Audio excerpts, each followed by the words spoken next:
బట్టిగా దయచేసి నేను చెప్పే విషయాలు కొంచెం జాగ్రత్తగా విని మీరు క్లారిఫై చేయండి అధ్యక్ష.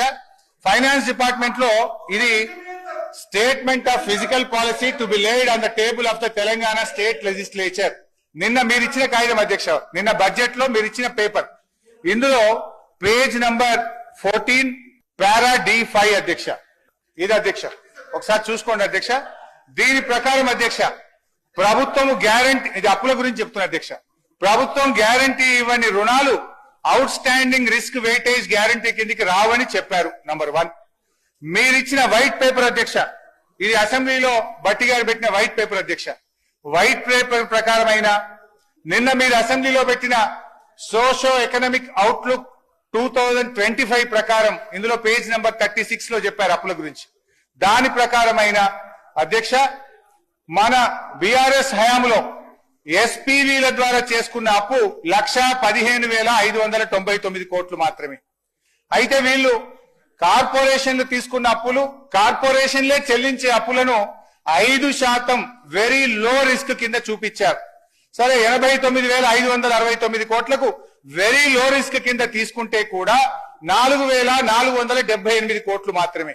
అంటే మీరు చెప్పినటువంటి ఈ బడ్జెట్ బుక్ ప్రకారం ఫిజికల్ మేనేజ్మెంట్ కింద మీరు చెప్పిన దాని ప్రకారంగా ఫార్మ్ D5 ప్రకారంగా బీఆర్ఎస్ ప్రభుత్వం యొక్క ఎస్పీవీల ద్వారా చేసిన అప్పు 1,20,077 కోట్లు మాత్రమే. ఇకపోతే బీఆర్ఎస్ 5 ఏళ్ల కాలంలో చేసిన FRBM అప్పు 3,01,897 కోట్లు. అంటే దీనికి కార్పొరేషన్ అప్పు కూడా జత చేస్తే మొత్తం బీఆర్ఎస్ ప్రభుత్వ హయాంలో చేసిన అప్పు 4,22,674 కోట్లు. ఇదే సభలో పోయినసారి అప్పుల మీదనే మాట్లాడుతూ 4,17,000 మాత్రమే చెప్పాను. ఇప్పుడు 4,22,000 ఎందుకు తీసుకున్నా? సరే మీరు నిన్న పెట్టినటువంటి ఈ స్టేట్మెంట్ ఆఫ్ ఫిజికల్ పాలసీలో 5% రిస్క్ ఉంటుంది అన్నారు కనుక అది కూడా కలిపితే 4,22,000 కోట్లు మాత్రమే బీఆర్ఎస్ ప్రభుత్వం చేసిన అప్పు.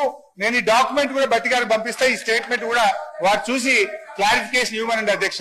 నేను దయచేసి మీ ద్వారా కోరేది, ఈ బట్టగాల్చి మీదేసి దివాలా దివాలా అనే దిక్కుమాలను ప్రచారం చేస్తే అది రాష్ట్రానికి నష్టమైతది.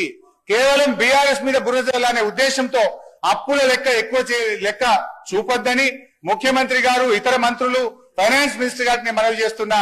దయచేసి ఇప్పటి నుంచి వాస్తవాలు చెప్పండి. బీఆర్ఎస్ హయాంలో చేసిన అప్పు ప్రభుత్వం చెల్లించే అప్పు, రాష్ట్ర ప్రభుత్వ ఖజానా నుంచి చెల్లించే అప్పు కేవలం 4,22,000 కోట్లు మాత్రమే.